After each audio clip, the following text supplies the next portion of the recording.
Me da mucho gusto poder compartir con ustedes este seminario de Manos que Tejen. Hermosa certificación, me encantó el título y mi mente corrió hacia atrás, los recuerdos, viendo a mi suegra mientras platicaba con ella y ella siempre tejiendo, siempre ocupada.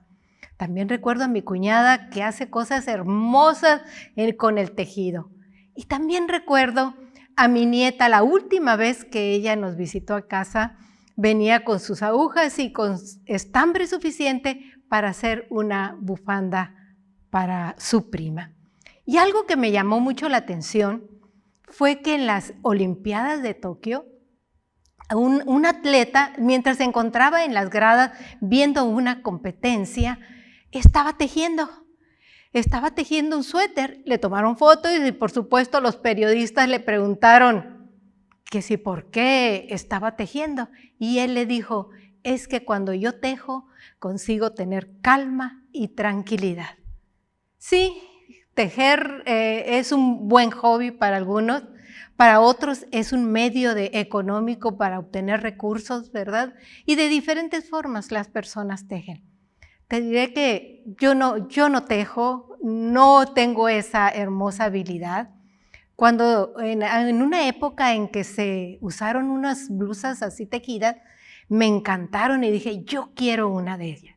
Entonces una buena vecina me dijo, yo le puedo enseñar.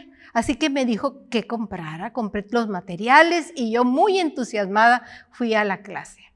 Y te diré que me quedé en la primera clase, porque me di cuenta pronto que esa habilidad no era para mí.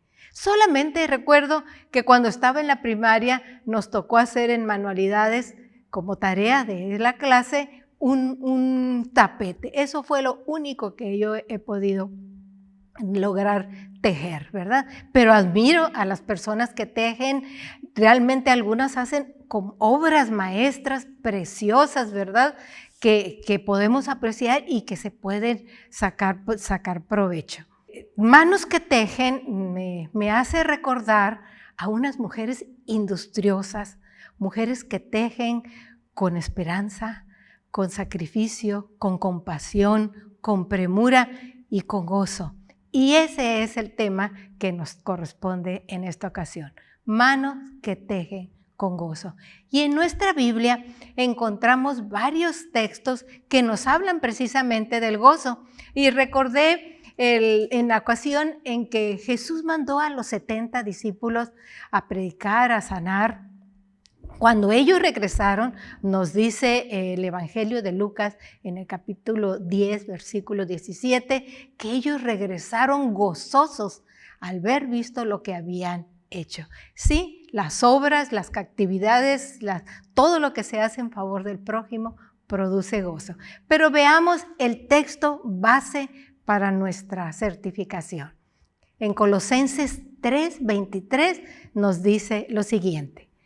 Todo lo que hagan, háganlo de buena gana, como si estuvieran sirviendo al Señor Jesucristo y no a la gente. Así es, todo lo que hagamos en bien del prójimo es como si se lo estuviéramos haciendo a Jesús. Por eso en Mateo 25 nos dice, lo hiciste a uno de estos pequeñitos, a mí también lo hiciste. Pero ¿qué es el gozo? ¿Cómo podemos definir el gozo? Según el diccionario, nos dice que el gozo es una emoción intensa, placentera, causada por algo que gusta mucho.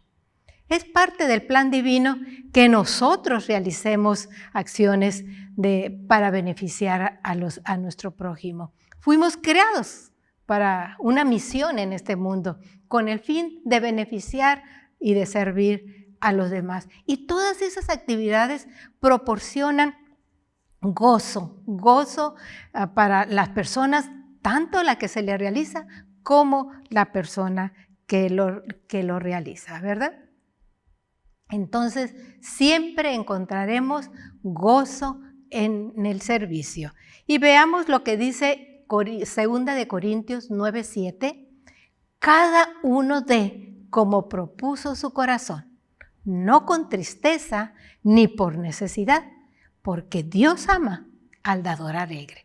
Este texto es muy bien conocido, ¿verdad? Principalmente lo aplicamos en mayordomía, en las ofrendas, pero también nosotros podemos aplicarlo en las acciones que podemos hacer hacia el prójimo. Y eso me hizo recordar la parábola del buen samaritano. Tanto el sacerdote como el levita, ellos rehuyeron recibir el gozo, tener la satisfacción de servir.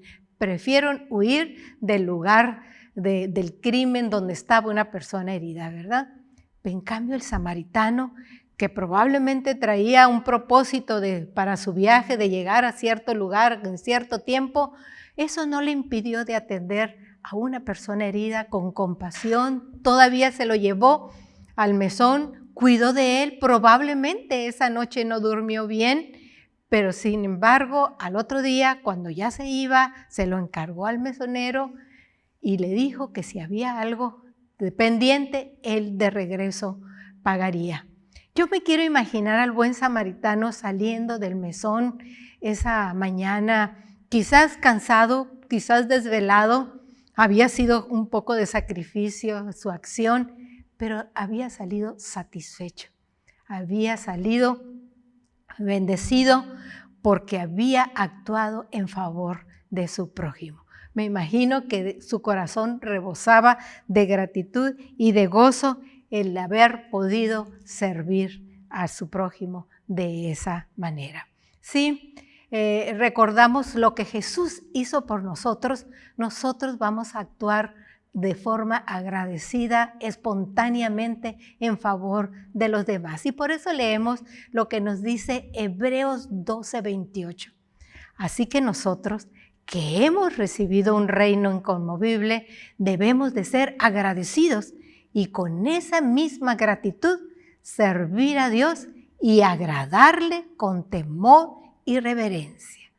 Jesús hizo todo por nosotros, dio su vida por nosotros y nosotros en manera de agradecimiento, de gratitud, vamos a servir a nuestro prójimo. Y quiero leer los siguientes párrafos que se encuentran, ¿verdad?, en este libro, Exaltad a Jesús, en la página 215. Dice, no se hace ninguna imposición sobre el alma. El honor del deber es algo que el Hijo de Dios le confiere a la persona que es heredera del cielo. Deberá trabajar para Dios rindiéndole un servicio desinteresado, leal, gozoso y honorable. En la obediencia de todos sus mandamientos se revela un espíritu de amor hacia Dios. Cristo vivió y trabajó en esa misma atmósfera del cielo. Entonces debemos de rendir un servicio gozoso, ¿verdad?, para Dios. Y aquí hay otro texto en este libro, a fin de conocerle, en la página 64, nos dice, no debemos mirarnos a nosotros mismos. Cuando más consideremos nuestras imperfecciones, tanto más fuerza tendremos para vencerlas. Debemos prestar un servicio gozoso a Dios. Y me llamó la atención un pensamiento que escribió la hermana Huay, una carta que le envió a una mujer y le dice la siguiente, lo voy a leer. No ha sido feliz, le dice, porque se ha dedicado a buscar la felicidad. Esto no es un buen negocio. Cuando trate sinceramente de cumplir sus deberes y se siente impulsado a servir a los demás, entonces va a encontrar tranquilidad de espíritu. Su mente gira en torno de usted misma. Necesita apartarse de sí misma para tratar de aliviar las preocupaciones de los demás. Y al hacerlos felices, va a encontrar la felicidad y la alegría del espíritu. Al hacer el bien a otros, al proporcionarles felicidad, entonces la persona que lo realiza también va a recibir como recompensa lo mismo y se sentirá gozosa de haber contribuido en ayudar al prójimo. Cuando se teje, hay emoción cuando se va avanzando en el tejido, y cuando se termina el tejido se admira, se puede regalar, se puede usar, en fin, se pueden hacer muchas cosas, pero hay otro desafío: querer aprender a hacer nuevos tejidos, nuevos puntos, aprender a desarrollar más esa habilidad. Y a menudo los actos de servicio proporcionan, nos ocasionan sacrificio, ¿verdad? A veces no es fácil realizarlo, pero la recompensa que uno recibe es suficiente.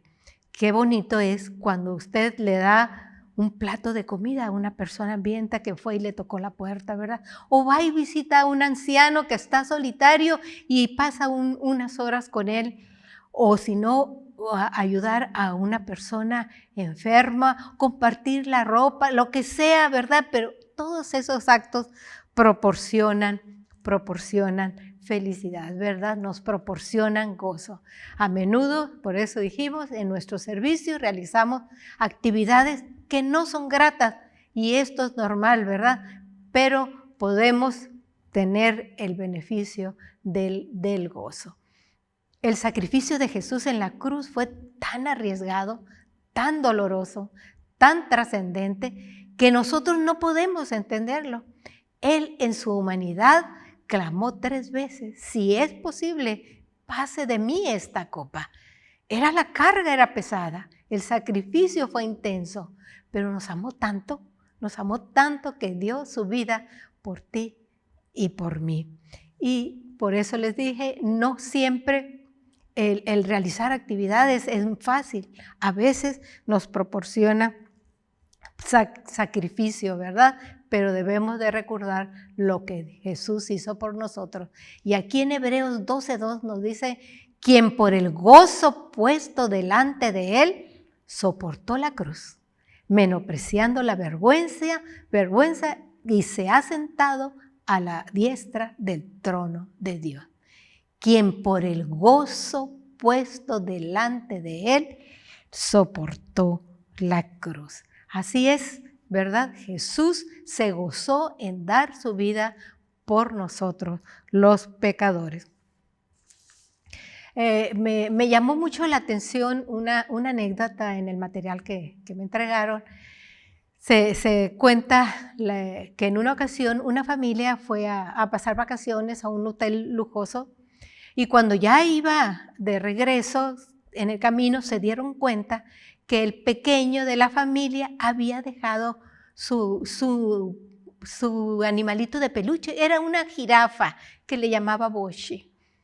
Cuando se dio cuenta el niño se puso muy triste porque era su mascota que iba para todas partes con él, ¿no? Abrazando su peluchito, dormía con él y hacía todo con él. Entonces a su papá se le ocurrió algo, escribió al hotel y les pidió que por favor les enviaran a su pequeña mascota de peluche, ¿verdad? Y le había dicho al niño: es que Boshi no pudo venirse con nosotros porque tuvo que tomar más vacaciones y se quedó por eso más allí en el hotel. El niño entendió eso, pero estaba esperando que terminaran las vacaciones de su jirafita para que llegara de nuevo a su casa. Así que por eso el papá escribió al hotel. Los empleados, cuando se les notificó que iban a tener que regresar este peluchito, hicieron algo más. No nomás lo mandaron, sino que le tomaron fotografías en diversas áreas al peluche, como dándole a entender al niño, cuando recibiera el peluche y las fotografías, dando a entender de que el peluche había estado de vacaciones y había realizado varias cosas. Entonces, algo tan sencillo, tan simple, que hubieran dicho los empleados del hotel: no, pues manden el peluche, ¿no? Pero ellos quisieron hacer algo más con el fin de alegrar a un niño. Y cuánto bien podemos hacer a las personas producir gozo a las personas y también para nosotros. Me gusta un pensamiento que viene en Servicio Cristiano, ¿verdad? Se los voy a leer acá, no lo tengo allí en la pantalla, se los voy a leer. Habla de la recompensa que reciben las personas que se dedican al servicio. Dice, aquellos que dedican sus vidas al ministerio cristiano conocen el significado de la verdadera felicidad. Crecen mientras tratan de ayudar a otros. Nada es trabajoso para el que se somete a la voluntad de Dios.